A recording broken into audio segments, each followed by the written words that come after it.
So this is going to be our first podcast. We've been doing videos, and now we think we're going to actually launch a podcast station. My dog doesn't catch his tail on fire. We'll be in really good shape. So for some reason, this Rode mic, only one of them is synced, so we're going to be sharing a mic.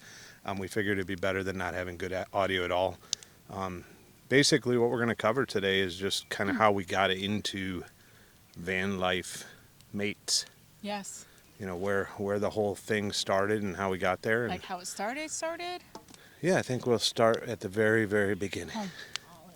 So, It's good. how far back do we go? So me and Annie have known each other for, come on up here. Get up here.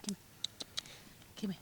Okay, our dog is literally going to light himself on fire. He is, his name is Glenn. This is Glenny. So me and Annie actually met in high school in 1992. Correct. So that's how long we've known each other. And I actually went off to the military for 10 years. Mm-hmm. And Annie went off to college, and we got together sometime after. We got back together and just decided like we still liked each other. Right? We certainly did. Okay, so we got back together, and we didn't really get into any camping or anything. We did some camping, like tent camping with the girls. And Yes. So once we started our family, we, as anyone did, we needed some summer activities with the girls. And Craig grew up camping. I did not. We had a summer home on Lake Erie, and one of the Great Lakes, and that was what we did every year. Just went to our summer home, and I had never camped, and you grew up camping. So this was all brand new to me, and it was brand new to me with children and bringing a dog and in a tent. And I still persevere. Annie doesn't know how a mic works. You got to talk into the mic, Oh. not like over here and then over here and then over there and then over here. So we're going to work on that as well. We know our audio has been okay. It's been very sus, I guess you could say. Mm-hmm. But we're working on that so you guys will love our videos. So I'm speaking into the microphone, Craig. I love it. It sounds totally different when you do that. So to continue with the story, I grew up camping. You did not. I did not grow up camping, so it was brand new to me as an adult to learn how to camp, and then to learn how to camp bringing children and animals in a tent was a lot, but I enjoyed it. Because I'd never done it. Yeah, and I got to be honest, I hated it. The reason I hated it was because we would get there, we had young kids, I had to set up all the tent and everything, and they wanted to go like immediately when we get there. And we typically would go on camping trips that were pretty short. So we'd get set up, I would be exhausted after setup, and then the kids would pull me off and we'd be going running. And that was the best part of it. However, I'd be exhausted, then I would have to try to sleep in a tent, which I wasn't very good at, to be honest. The air mattresses and all that were just not my style.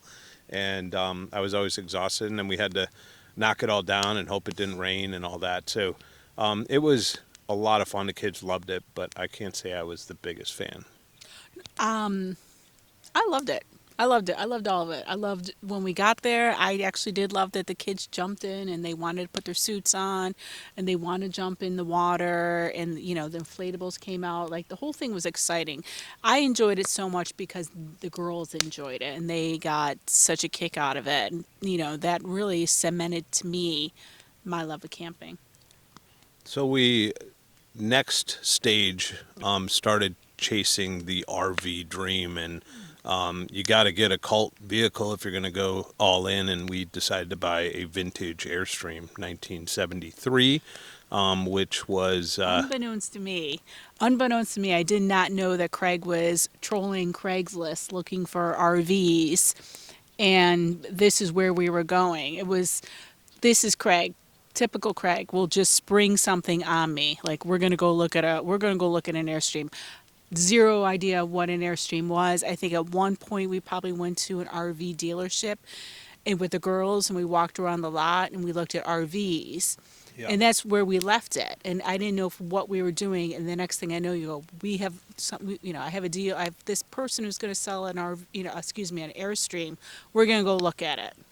Yeah, so a little bit more backstory on that. We actually went to an RV show. I think it was like the first family. Oh, because it was like the first weekend I ever had off. I'd worked Saturdays my like whole life because I'm in real estate. And I had a weird Saturday, Sunday off, and so we went to the RV show, and we got kind of caught up in the whole thing. It was like I remember there was like a $10,000 or $11,000 like trailer, like maybe 20-some foot trailer, and we're like, oh, this would be perfect. And then you kind of get there, and you just keep on like, well, for just a little bit more, I could get this, and for a little bit more, I can get this, and somehow we went from like class or a trailer to like a class B to a class C to a class A, and we were looking at like a pusher class A for like $120,000. And if the dude would have called us back, we probably would have bought it, like, to be honest. But the reality is luckily he didn't, and we didn't end up buying anything at that point. Did And we look at any Airstreams that day? no, Because no, I didn't know, like, I didn't no, remember.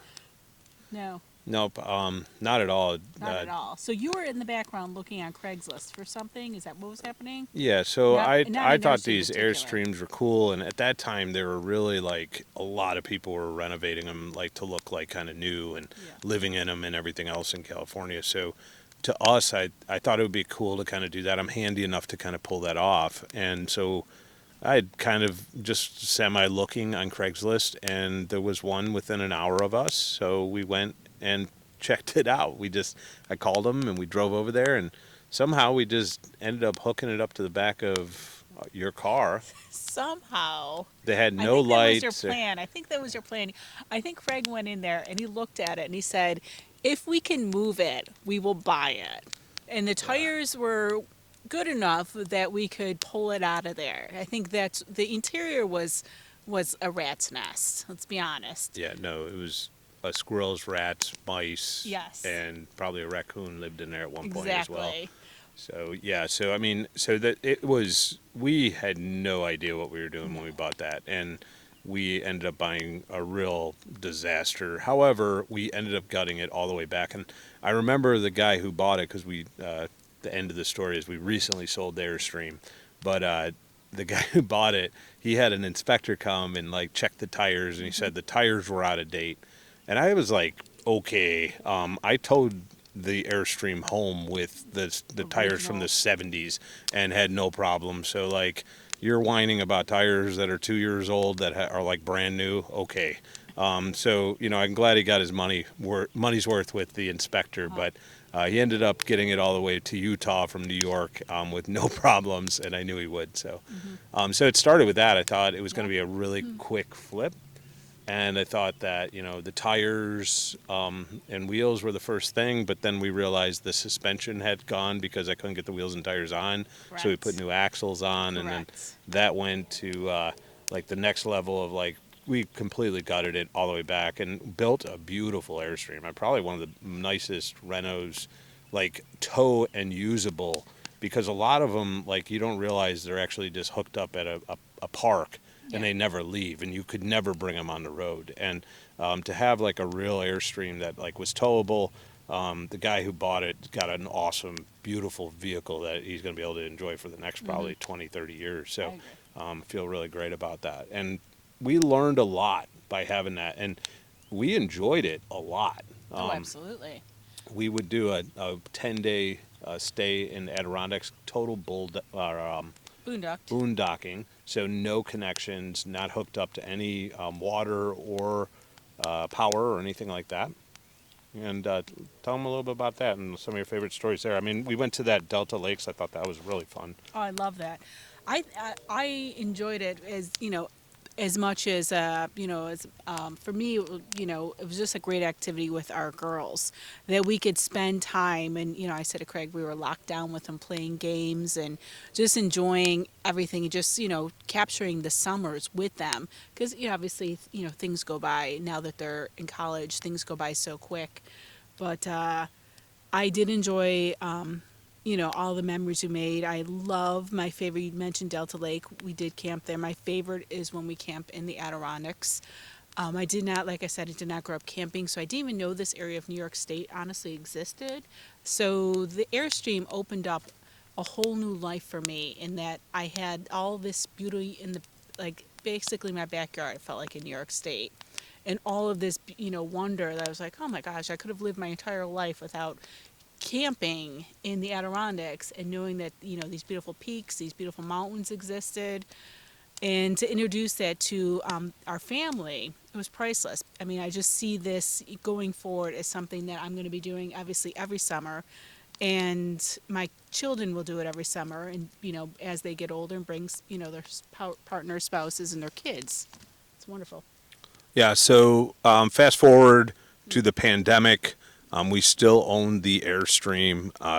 At that time, state parks, pretty much everything was shut down, as everybody knows at this point, at least up here in New York, where they're super sensitive to anything. So the reality is that the whole state was pretty much shut down. So we decided that we were going to try to figure out a place where we could put the Airstream and actually get a seasonal site. And we had never done that. And we had a really close friend that turned us on to a spot that was available in on a basically a creek. And we decided we were going to get into kayaking and a bunch of other really cool things. And that was awesome. So I remember buying the kayaks during the pandemic and not knowing if they were going to be able to come or not or be delivered. But we got them. We got the site. They didn't have bathrooms open, so it was really like you had to stay to yourself. We could hang out with our close friends and stuff like that, but it was pretty quiet. Did a lot of fishing, a lot of kayaking, and really enjoyed kind of that next stage of what was going on. And during that time, the world was kind of uncertain, and we were very fortunate to be able to purchase a piece of land. I'd been looking to see if I could find something for the Airstream to put it on that was within 1 hour's distance of our house, that we could just stage the Airstream versus paying somebody else and kind of build something. And so we ended up finding this piece of land that we're actually sitting at right now in front of this fire.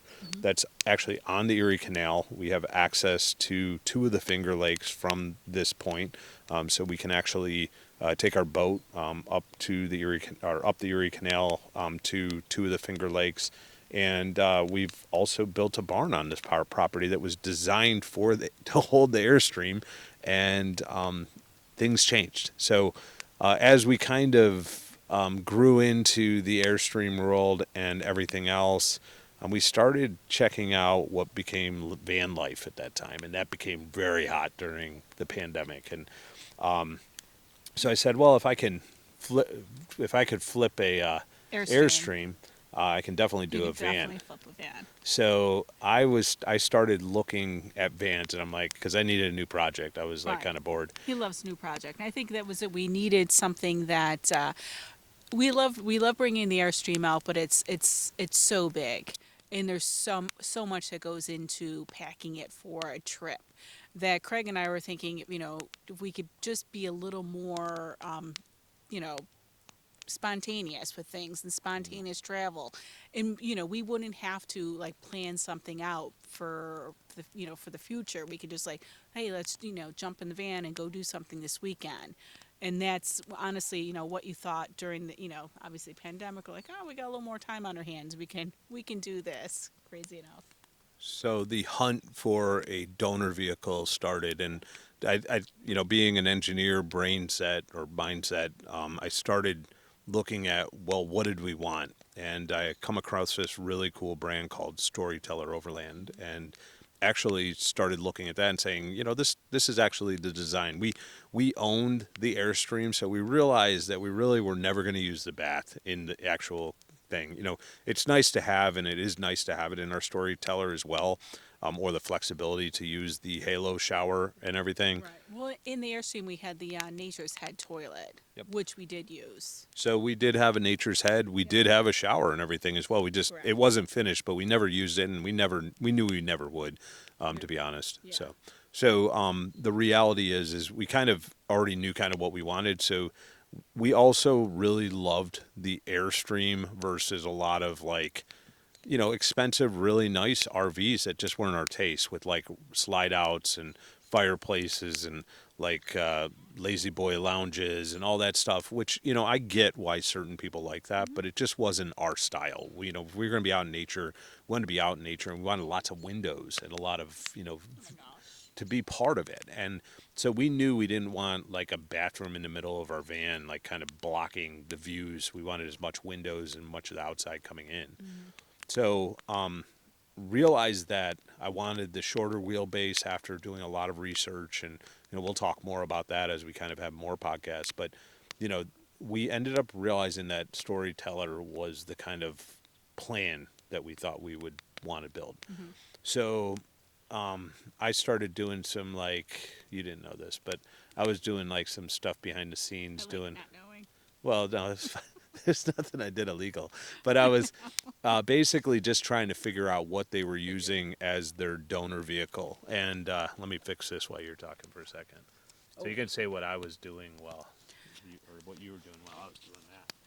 So we were talking about doing van life. So naturally that lends itself to YouTube and following, going on, searching keywords, van life, watching videos, seeing all this magnificent van life, mostly California, where someone pull up and you open your back doors and you see this beautiful beach, and that's what I was, going on. And our Airstream was wonderful and beautiful, and it was all beautiful white cabinets inside and very aesthetic with woodwork and what have you. So we're planning all this stuff out, and it was a lot of work, and that is one part of what I was not looking forward to. If we could find something that's comparable that we would enjoy, I would have jumped on it.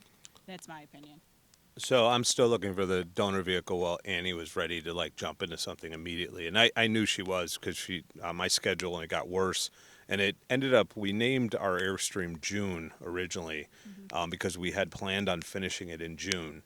And we unfortunately did not finish it that June. We finished it the year after that June. So we renamed it 2 Junes because it took us 2 Junes. Now, the reality is I know my schedule would have been probably the same with this. So it would have probably taken a couple of years to get it done the way we wanted to. And maybe not as long, because I wouldn't have had to do the demo. Because with the Airstream, we had to do a lot of demo and didn't know where to stop. So, with the van, we would have been going right straight into it and making it happen. So I figured out what the donor vehicle was, and I did that by doing some research of, I fell upon it, to be completely honest with you. I was looking I knew I wanted a Sprinter van, and I knew I wanted a 4-wheel drive, and I wanted a short wheelbase, and I wanted a tall roof. So I knew I wanted all those things. So I went on the Mercedes site and did the inventory search. And all of a sudden, I came across this gigantic lot of perfect vans. It was unbelievable. I was like, "This is amazing!" And then I realized it was actually the vans that were being allotted to Storyteller, and so that enabled me to actually figure out what the actual rig was that they were buying, like the actual SKUs and everything else. And I remember calling the Mercedes dealer that was repping them, that was securing those for Storyteller. And I called and I spoke with a gentleman by the name of Mike, and his name is Mike Smith. Yes. And so the most generic name on the planet. And so I'm talking to Mike Smith, and I'm like, "Hey, I see you got a gigantic inventory of these donor vehicles. It's gonna be perfect. When can I pick one up?" And he starts laughing at me like, "Those are Storytellers. You're not gonna get your hands on those within 100 miles." And I'm like, "Really?" And he goes, "Yeah." He goes, "They're already all allotted. You're not gonna be able to touch those." So I said, "Oh, okay. Well, do you have anything similar?" And he goes, "If I had something similar," he goes, "they're so backed up," he goes, "they would buy it in a second." So he goes, "I would sell it to them versus you."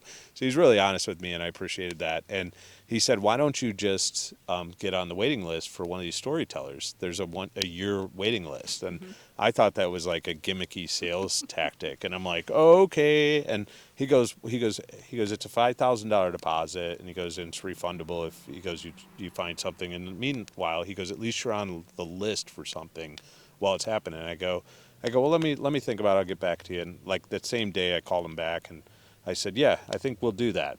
Just in case something doesn't come up, at least we have something kind of in the works." So I put the $5,000 deposit down, and With Mike Smith. and we're actually we start doing some more research, and I'm like all over the internet looking for the donor still. And they told me it was a year. And I remember Mike calling me like probably 2 weeks later. And I'm like, oh, here we go. The dude's got like one all finished, ready to go. It's like the perfect sit. Like, oh, someone dropped out of the sale thing. And that was not the case. He said, hey, there is someone that dropped out, but they're like 9 months out still. He goes, I can move you up like 3 months if you're interested.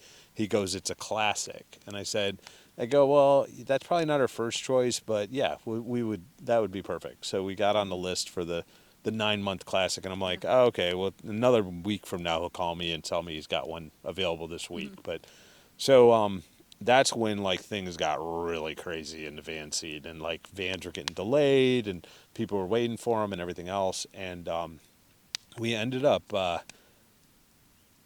taking delivery that 9 months later. But it was like a week late. But we were so close. In This contrast, is 2021.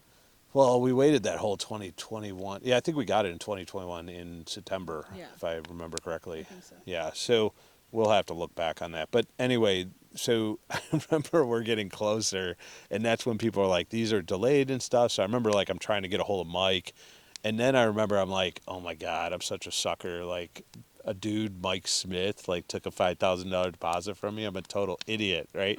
And but we ended up getting our Storyteller completely sight unseen. We never saw it Never until saw the morning. We never saw a Storyteller No, until the not- morning we. There's no storytellers in upstate New York at all. This brand doesn't like no one even knows what it is up here. So we had nothing to look at. I never passed one in this like ever. I just saw it from like what was available, like what you saw online was all I had in my imagination. Yeah, and I mean, hats off to like the early adopters, like Chad and Paul, and who else? There was a couple other really Right. Paul Pritz, and a few others that like did some tours. Right. And I'll be honest, we talked about this in one of our videos. If you go and watch one of our videos on our YouTube channel, we did a camping tour, and we actually saw a Revel for the first time, and we were like majorly kind of put off, or I don't know if you were, but I was I was majorly put off by the Revel being my size. I thought it was very claustrophobic, and it in my opinion didn't feel like the actual you see it on the internet. Like, whereas the Storyteller I thought felt better, if anything. When we got there, I was like, wow, this is exactly what I was expecting, and there was no surprises. Yeah. The only surprise, I mean, just being completely honest, is, and it's nothing to do with Storyteller or anything. And I've learned that, there's a little bit more to this, is the road noise. It's pretty loud inside in the cabin. Not from the rattling and stuff. That's not a case in Storyteller, but it's just the road noise itself is a little bit louder, because you're in a cargo van, and I mean, you should expect that. However, if you're fully loaded out, like with like all your blankets and you got all your food and everything, and the thing is like full, and you're like, you have a whole, like we have the whole family, and we're out there, or we're out like for a month at a time or a week at a time, that is totally different, because you have so much additional stuff in there. It quiets it down a lot. And I've picked that up the last couple big trips we've gone on. If you're going on the weekend trip where you're kind of running empty, or running with minimal stuff, You're right. yeah, or your garage is empty, it's pretty loud. But once you start filling that stuff up, it gets a lot more quiet. You have anything else to say about that? I think you're more sensitive to noises than most people. Oh, I'm super sensitive I to know. noise. I don't like going You to live bars. on an aircraft carrier. Like, Well, it's why probably are you the reason. Why are you so sensitive to noises? Probably because I was in the military, and like they blew out my eardrums. Like I Probably. feel like I could get a So- disabled veteran or something like this at that point. Probably. But the reality is, I'm not coming after you, U.S. Navy. But that's probably where I lost my hearing, and like those kind of buzzy noises really are absolutely. painful to me. Like We know. you know. We know. My dog is also sensitive. He's got very He's big certain. ears, and he doesn't like them. Very sensitive. So we end up going and picking up the Storyteller. I did find a donor vehicle, FYI, everybody, just so you know, in the process.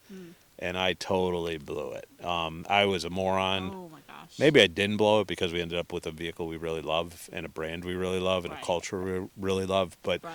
the truth of it is there was one in, I think it was like North Carolina somewhere, and the dude put it up on Auto Trader, and it was like a perfect donor, and Did you it try was. to negotiate? Yeah, I did something really dumb. I tried to Yeah, you negotiate tried to with the guy, negotiate. and the dude knew he had like a piece of gold, and I just was like, I Couldn't was help ready yourself. to go, and I'm like, well, maybe I should try to like negotiate, and the dude like didn't even respond to me and sold it like in 2 minutes. So the reality is I probably could have got that if I would have just not been stupid. So Right, but you're a sales guy too. yeah, You well, gotta. You always I gotta. tell people every day, don't negotiate over something you want, and Sure. there I There you proved are. myself wrong. So, but you know, my customers always say if it was meant to be, it was meant to be, and I hate that saying. However, in this case, I feel like it worked. We ended up with a really cool rig, and I really love it. So, do you like it? I do. I mean, I've loved everyone I've met through this community. The Storyteller community is amazing. Just getting on Instagram and posting something, and people comment, and just the friendships I've made, is outstanding. I agree. There is one person I didn't like, but Oh. outside of that person, everybody else has been amazing. And you know who you are. They probably don't know who they are, but it's everybody who's met me now is gonna think like, is that me? And you should like be nicer to people if you're that person. So you don't know who they are, only because I don't like to know. yeah, I because don't like to know. I like to live in the dark about stuff like that. Oh, I think they just bothered me. I think you liked them actually. I think you like them, and that's life. Some people like some people, and some people don't like it. They probably don't like me either. That's probably the reason I don't like them because they don't like me. So, probably. but anyway, so we ended up buying this van, and then we started enjoying it. And this is where we're gonna have to cut the YouTube off or the Yeah. our new podcast off because the reality is this thing's getting way too long. But we have a lot more to share, and I think it's I think it's going to be really amazing stories.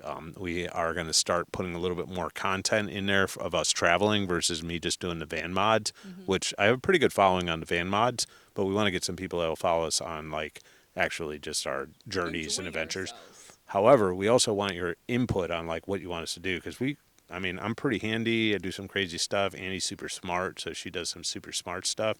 I am putting her up against the new computer AI stuff though, and they're kind of catching up with each other. So we'll see where we end up in the next 3 or 4 years. But right now, Annie's still smarter than the computer. Thank you. So, do you have anything else to add before we end this first podcast of all of our many podcasts? And our many followers, thank you very much for watching our very first podcast. Dude, we got like over 500 followers. It's not like you can't like laugh about that. I'm not. I wasn't have even never- trying to get these followers before. They just like they realize real talent. So if you realize real talent, in this talent.